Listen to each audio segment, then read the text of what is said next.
In OpenText Exstream Supervisor Produce view, you can process documents stored in the document broker database by using document abstraction queries or DAQs. Let's look at two examples.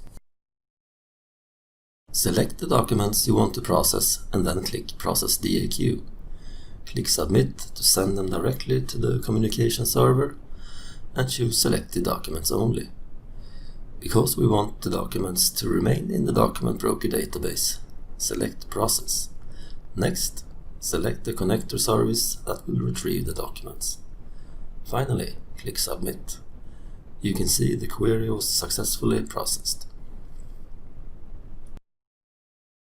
Now we want to create and download a query that processes all documents that are in the waiting state. Click the state list and select Filter by waiting state. Click Process DAQ and the Download tab. Select all filtered documents and process. Then click Download. You can see the query was downloaded. This query can be used as input to the communication server in manual or automated processing. Thank you for watching.